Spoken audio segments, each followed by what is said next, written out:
Kia ora everyone, my name's Zach. I love rugby. Welcome back to Hakatime Rugby. Guys, the Springboks stamp their Rugby World Cup credentials there, showing why they are world champions right on the eve of the Rugby World Cup. I thought this was a fascinating match. They hand the All Blacks their greatest ever defeat in the history of All Blacks rugby. It's massive. And there's so many talking points and layers that go into this result that I'm really going to cover off in depth. And from the All Blacks perspective, it's really hard to know where they're at. I mean, you look at the domination that they've had over the last 12 months, obviously some fantastic results, but right on the eve, they're unable to put it all together. But I'm going to dissect this game a little bit deeper because I think for both teams, there really are some important talking points. I think there are some learnings that both teams will take out of this match. And you might even reflect on this one and say, it's pretty good preparation for both teams. Let's dive into the details. Okay, the early stages of this match were dominated by the Springboks having both territory and possession advantage in the early stages of this game.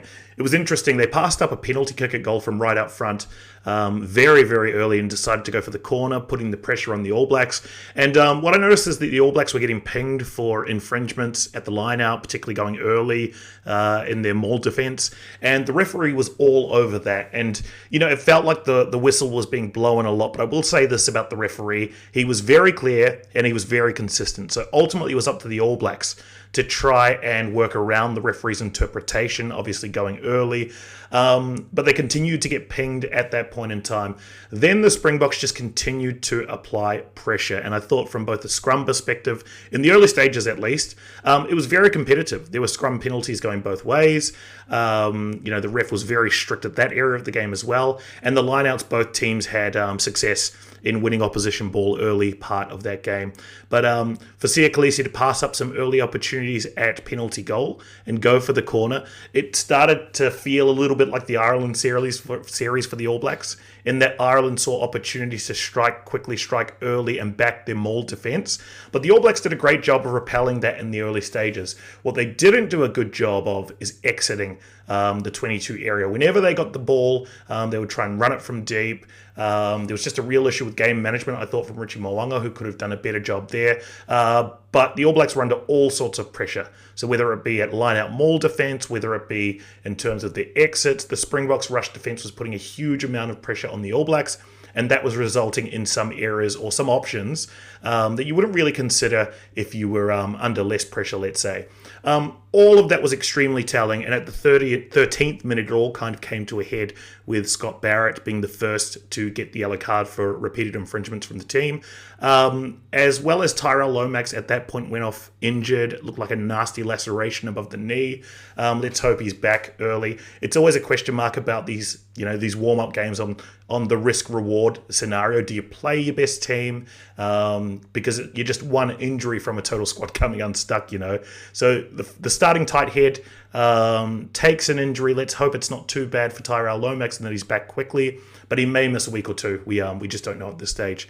At this point, we are seeing continued wave after wave of pressure, and the All Blacks forwards are doing their best to keep the Springboks out. Sam Cane, again, goes for an infringement, yellow card. So this is just, again, the weight of repeated infringements resulting in that yellow card.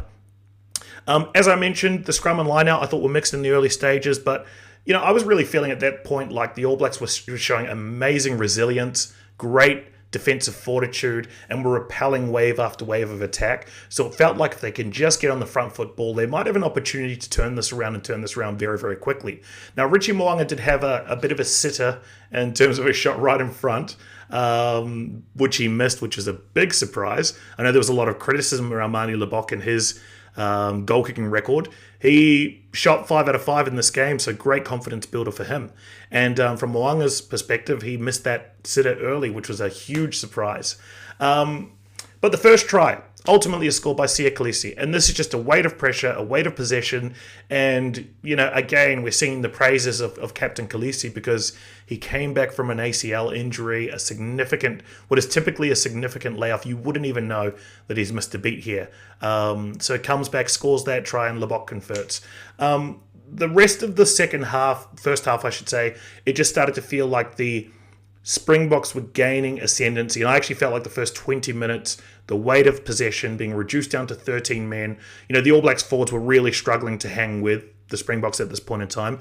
And I would say the match was ultimately decided in the first 20 minutes of this match, mainly because of that weight of possession and also because of the work that the forwards of the All Blacks had to do to try and repel wave after wave. And they never really got an opportunity to get a bit of a break, catch a breather. It was just continued pressure from the Springboks. Mani Lebok I'll talk about a little bit in greater detail because I thought he did a great bit of game management throughout this game, and I thought the combination of Faf de Klerk, who was really managing the game with some great little kicks over the top for touch, really pinning the All Blacks down, and Mani Lebok, who was sort of sharing the ball, distributing the ball, playmaking a lot more. I just thought it was a really good balance. I wasn't expecting that. I thought you'd have a bit of a clash, a bit more of a clash with the likes of Faf being more of a kick first option taker, and the Springboks trying to play a bit more expansive with the likes of Mani Lebok and Damian Willemse, who also had a fantastic game. I thought his incisions at key parts, he looked threatening, he looked dangerous, and just the cohesion there for the Springboks looked really, really good. On the other side of the coin, the All Blacks just didn't have enough possession to really mount any kind of continued attack, and they were coming up with a lot of errors, and that's another indication of pressure, is when you're starting to come up with errors, you're unable to gain cohesion.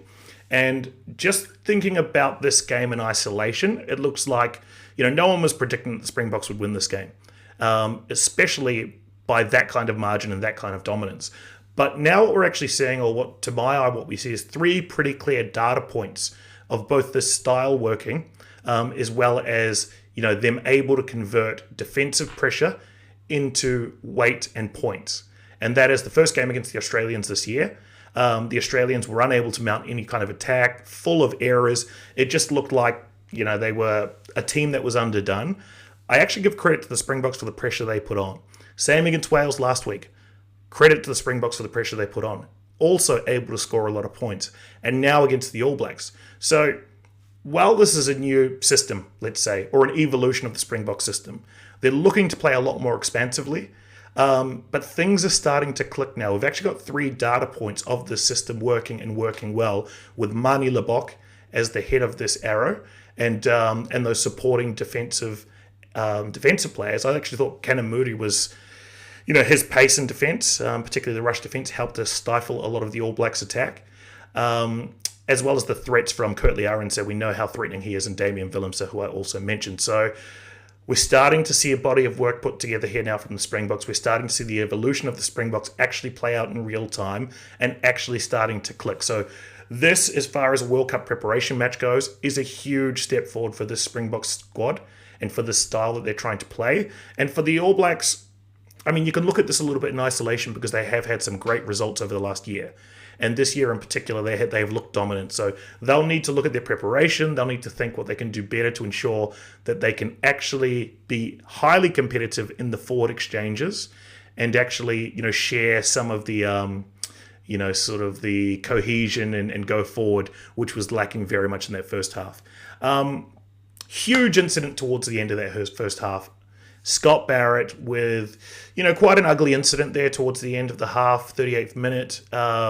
He just dives into Malcolm Marx. Thankfully, he didn't hit him in the head. It looked to me like he just missed that, but certainly enough for him to be taken off. And with a second yellow card, that's a red. The judiciary is all over the place right now. So anyone looking at that, let's say a year ago, would say that is going to be upgraded to a red and he's going to miss time. At this point in time, given the Owen Farrell situation and others, it's hard to know what the interpretation will be. But we can all expect there is some game time that he will miss, and probably miss that game against France, which in the context of this World Cup is huge. And he is the first All Blacks player to be red card twice, so that's not a great record for someone who is playing so well this year. I will say that the All Blacks can take some confidence out of that first 20 minutes, and at least the fact they were able to repel wave after wave. What they really need to work on is their game management. I just thought relieving some of the pressure by getting out of your zone is so important at international level, because as we saw here, being under continued pressure for that amount of time, it can result in the game being taken away from you by the opposition. And that's my overall assessment of this game, is that, it's an old adage. The forwards decide who win, the backs decide by how much. And in this case, The forwards were dominant. The pressure told. The All Blacks cracked, and we're just not able to recover. And then obviously the Springboks were able to put points on, a significant number of points on after that. The second half, Malcolm Marx goes over for his try. Peter Steph does go off with the yellow card. So that was clear head contact. There were mitigating factors. So I was a little surprised it wasn't upgraded to the red, given how things are being adjudicated at the moment. But great that he was able to come back. And the Springboks were able to put on more points there. So it was quite interesting when they brought on the bomb squad, all 7 forwards that were sitting on the bench, able to come on all at once. So I think the ground announcer had his work cut out, having to run through 7 names all at once. But they had that luxury of rotating in the 7-1 split. The first time I've seen it from the Springboks perspective.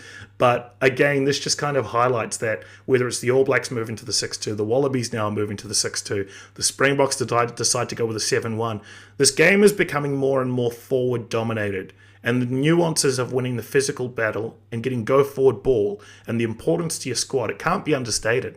So my view now, looking forward to the Rugby World Cup, is whichever team dominates forward play, physical go forward, and is able to get the go forward for their backs, probably wins this tournament. I'm going to do a summary video wrapping up who I think will win. It's right up in the air, and it's super, super competitive now looking at the landscape. The Springboks have stamped their credentials here, and all teams will be on notice, particularly Scotland and Ireland. Looking at this result, they'll be thinking, yeah, we're in for a hell of a time in pool play. Great to see Cam Roigard, show a bit of energy off the bench. He was threatening actually a number of times. At this point, the game is gone, right? So, certainly the defense was starting to open up a little bit. There were gaps there in certain areas, and Cam Roigard benefited from that, but good confidence builder for him. A couple of questions that I think we need to ask now around the All Blacks, though. Is this an isolated incident? Can they come back from this? Well, of course they can, right? So this could come down to preparation. It could be jet lag. No excuses. The Springboks were the better team. But we've seen the All Blacks have a dominant performance against the Springboks. We've seen the Springboks have a dominant performance against the All Blacks, right? So they'll look at all angles, how they prepared for those previous games, what they can do better in preparation for the big game. So I think this is ultimately a good hit out. It puts the All Blacks on notice. Right, if anyone was feeling complacent around those performances, it's time to pull your head in and get back into line. Anyone can win these big games, particularly on the side of Pool A and Pool B in this Rugby World Cup draw. And it's going to come down to preparation, readiness, probably a bit of luck with injuries. All of those factors will play a key role in this. But the All Blacks have now got an opportunity to have some tough, hard, honest conversations with themselves. Look at how they can prepare better, how they can manage discipline, how they can adjust to the ref, and better to do it now before the World Cup than doing it at the World Cup in some key games. So enjoy this one, Springbok fans. All Black fans, there'll be some tough conversations, and the All Blacks will be back and will be fine. And let's get ready for the Rugby World Cup. I'm going to drop a pretty major video around my predictions for the Rugby World Cup, who I think is ultimately going to take the cup. So look out for that one in the coming week or so. And then this is it for the Rugby World Cup for these two teams, guys. So let's get ready for a big one. Okay, I'm going to leave it there. Have a good one. Enjoy the rest of the rugby.